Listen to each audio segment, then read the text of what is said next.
Sebanyak 554 warga negara Indonesia yang menjadi korban penipuan online di Myanmar dipulangkan ke tanah air. Para korban dibebaskan dari kamp penipuan online di wilayah konflik Myanmar. Sebanyak 554 warga negara Indonesia korban penipuan online di wilayah konflik Myanmar akhirnya dipulangkan ke Indonesia dalam 2 hari. Dari operasi senyap penyelamatan ini, sebanyak 400 orang telah tiba di tanah air, sementara 154 orang lainnya dijadwalkan tiba esok hari. Diperkirakan masih ada ratusan WNI lainnya yang terjebak dalam sindikat penipuan online di berbagai negara di Asia Tenggara. Selama mereka bekerja di markas sindikat online scamming ini, para korban yang merupakan pekerja warga negara Indonesia telah mengalami berbagai tekanan, kekerasan fisik, seperti pemukulan dan penyetruman begitu, serta diancam, dan terakhir ini bahkan diancam akan diambil organ tubuhnya manakala target yang dibelikan oleh para kartel atau bandar ini tidak bisa terpenuhi. Paspor mereka juga diambil, mereka juga dilarang berkomunikasi keluar, termasuk ke keluarga begitu. Sehingga dari indikasi-indikasi yang petunjuk-petunjuk yang ada ini sangat kuat bahwa adanya penyanderaan dalam jaringan mafia online scamming dalam skala yang besar atau masif ini. Rekan-rekan media sekalian, bahwa proses repatriasi dilaksanakan hari ini pada tanggal 18 dan besok tanggal 19 Maret begitu, dengan menggunakan 3 pesawat dengan rute penerbangan dari Don Muang International Airport di Bangkok begitu menuju Bandara Soekarno-Hatta. Kementerian Luar Negeri memulangkan 400 WNI korban TPPO dari Myanmar. Dan untuk membahasnya sudah bersama lewat sambungan Zoom, juru bicara Kementerian Luar Negeri Roy Sumirat. Selamat malam Pak Roy Sumirat. Selamat malam Mas Camat. Baik Pak Roy, terima kasih sudah bergabung di Sindo Prime. Melihat dari apa yang sudah dan sedang dilakukan oleh Kementerian Luar Negeri, bagaimana sebetulnya proses pemulangan dari masyarakat Indonesia yang ada di sana? Baik. Sebelumnya mungkin saya harus mulai dengan menyampaikan bahwa upaya repatriasi warga negara Indonesia ini merupakan arahan langsung dari Bapak Presiden Prabowo untuk melakukan pelindungan dan penyelamatan WNI yang mengalami masalah di luar negeri. Dalam kaitan ini, tim pelindungan WNI dari Kementerian Luar Negeri termasuk di dalamnya unsur pejabat dari Kedutaan Besar Republik Indonesia di Yangon, Myanmar, dan juga dengan KBRI di Bangkok, Thailand telah melakukan koordinasi dengan pihak-pihak terkait di kedua negara tersebut, mengingat lokasi dari WNI yang berada tersebut ada di terkait dengan perbatasan di kedua negara tersebut.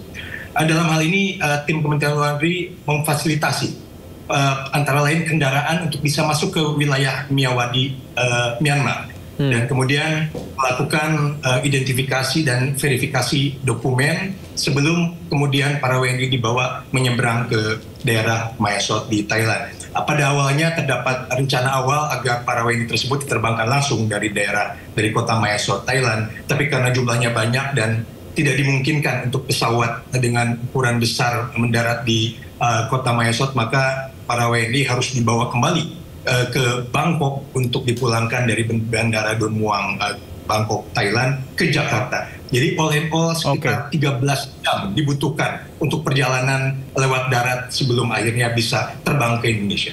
Oke, baik. Pak Roy, tadi sempat dimention bahwasannya beberapa daerah ataupun juga masyarakat ini ada di wilayah konflik di Myanmar. Apakah itu juga menjadi salah satu tantangan yang dihadapi mengingat kompleksitas dari kasus TPPO masyarakat Indonesia di tahun 2024 ini tidak hanya terjadi sekali saja? Ya, betul. Tantangan terbesar yang dihadapi oleh tim di lapangan ketika melakukan evakuasi adalah bahwa wilayah Myawaddy di Myanmar adalah wilayah konflik aktif, dan sekarang dikuasai kelompok etnis bersenjata dengan banyaknya faksi-faksi yang berseteru di kawasan tersebut. Dan juga WNI itu tersendiri juga tersebar di beberapa titik di wilayah Myawaddy, jadi tidak terkonsentrasi di satu titik saja. Dan ini menjadi tantangan tersendiri, sehingga koordinasi yang dilakukan tidak mudah dan butuh waktu yang cukup lama. Dan saya sebutkan tadi 10 jam darat dengan 13 armada bus itu juga dilakukan dengan melewati banyak checkpoint tertentu yang tidak mudah.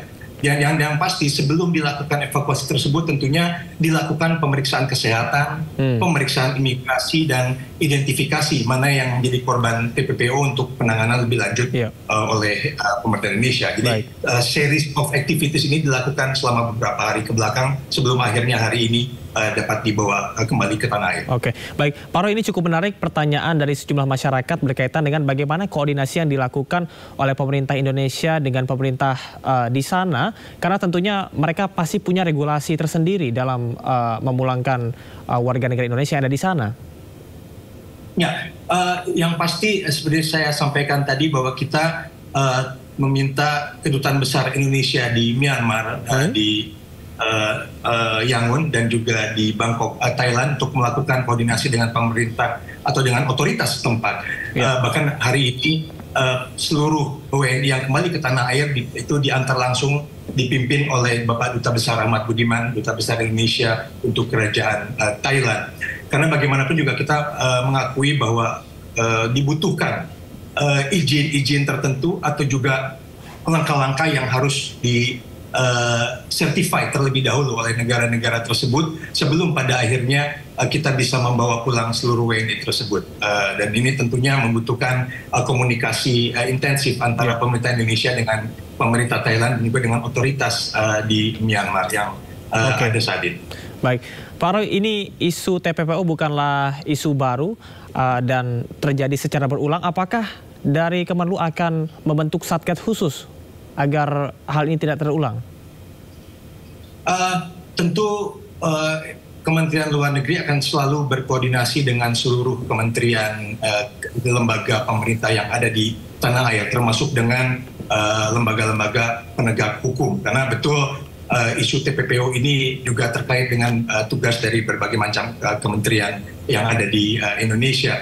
Yang paling penting adalah bahwa kita perlu bersama-sama, baik itu dari pemerintah ataupun dari kalangan masyarakat madani, selalu dapat berada di dalam suatu keinginan yang sama bahwa masalah ini merupakan masalah yang harus ditangani secara komprehensif dan juga melibatkan akar masalah yang mungkin terjadi di dalam negeri. Dalam hal ini, Bapak Menteri Luar Negeri menyampaikan salah satu upaya untuk menghindari hal seperti ini dapat terjadi lagi adalah agar masyarakat tidak mudah teriming-imingi untuk melakukan mendapatkan pekerjaan di luar negeri melalui jalur-jalur yang ilegal.